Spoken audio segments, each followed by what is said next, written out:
Dan kegelapan itulah yang kemudian muncul dalam bentuk tanda besar pertama kiamat, yaitu ad-dukhan, kabut asap menyelimuti planet kita selama 40 hari 40 malam. Tapi bagi orang beriman, ketika dukhan terjadi, di balik kesulitan-kesulitan yang kita akan alami, sesungguhnya berlakulah ayat inna ma'al usri yusra, inna ma'al usri yusra. Sesungguhnya bersama kesulitan ada kemudahan. Karena itulah titik terakhir posisi ya, sistem kebatilan ini ya, bisa menyombongkan dirinya ya. Dan selanjutnya adalah giliran Allah Ta'ala mengizinkan kembali kita orang-orang beriman ini ya, memegang tampuk kepemimpinan di muka bumi ini, insyaallah Ta'ala ya.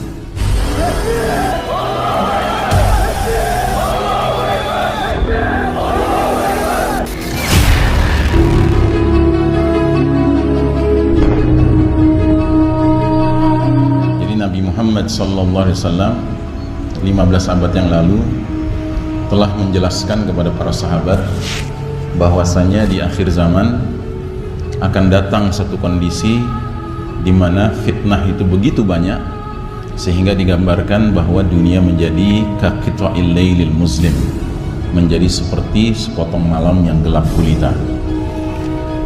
Dan bila era itu sudah datang, ternyata kegelapan yang kita alami, fitnah yang kita alami tidak semakin berkurang, tetapi dia akan semakin meningkat.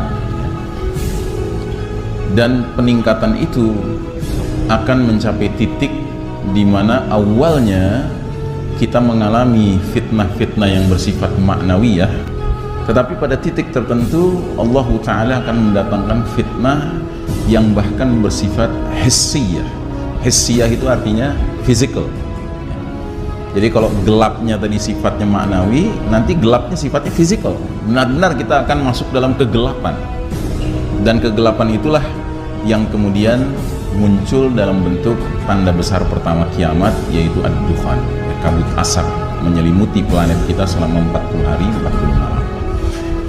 Tapi bagi orang beriman, ketika dukhan terjadi, di balik kesulitan-kesulitan yang kita akan alami, sesungguhnya berlakulah ayat inna ma'al usri yusra, inna ma'al usri yusra. Sesungguhnya bersama kesulitan ada kemudahan. Karena itulah titik terakhir posisi ya, sistem kebatilan ini ya, bisa menyombongkan dirinya ya. Dan selanjutnya adalah giliran Allah Ta'ala mengizinkan kembali kita orang-orang beriman ini ya, memegang tampuk kepemimpinan di muka bumi ini, insyaallah Ta'ala ya. Kita mulai dengan slide pertama. Umat Islam sedang mengalami babak paling kelam di dalam perjalanan sejarahnya. We are living in the darkest chapter of the Islamic history. Inilah babak di mana Allah Subhanahu wa Ta'ala menguji umat Islam dengan kekalahan, sedangkan kaum kafir, khususnya al-Yahud wan Nasara, kaum Yahudi dan Nasrani, diizinkan Allah memimpin dunia. Dan seperti yang pernah kita bahas di majelis ini, Nabi Muhammad SAW telah meringkas perjalanan sejarah umat Islam sejak dari awal beliau diutus sampai berakhirnya umur umat Islam, yang kesimpulannya ternyata jumlah babak, jumlah periode, jumlah fase yang akan dialami umat Islam sepanjang sejarahnya hanya ada 5 babak ya.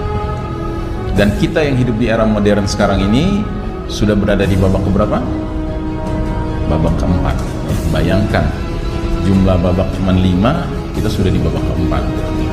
Karenanya benarlah firman Allah Ta'ala, la'alla as-sa'ata takunu qaribah. Boleh jadi kiamat sudah dekat ya. Akhir sudah semakin dekat ya.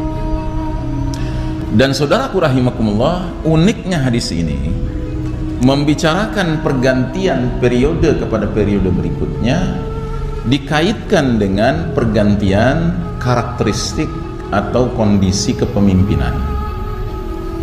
Dan ternyata babak keempat yang sedang kita jalani sekarang disebut oleh Rasulullah SAW sebagai babak mulkan Jabariyah, babak para penguasa yang memaksakan kehendak mereka, mengabaikan kehendak Allah dan Rasulnya. Dan kalau Anda pelajari baik-baik, penyebutan babak keempat ini merupakan sebutan yang paling buruk bagi semua babak-babak lainnya dibandingkan babak-babak lainnya, ya. Jadi artinya apa? Semua kita yang duduk di sini adalah produk babak keempat. Kita ini semua orang-orang yang nggak pernah merasakan kepuasan dengan kepemimpinan yang hadir. Nggak pernah kita merasakan kepuasan. Dan itu wajar. Kenapa? Nabi bilang ini babak mulkan Jabariyah. Jadi jangan bermimpi di babak ini bisa merasakan kenikmatan kepemimpinan. Nggak ada. Kalau mau bicara lebih tandas lagi, di babak keempat ini, we are a leaderless ummah. Kita ini umat yang nggak punya pemimpin.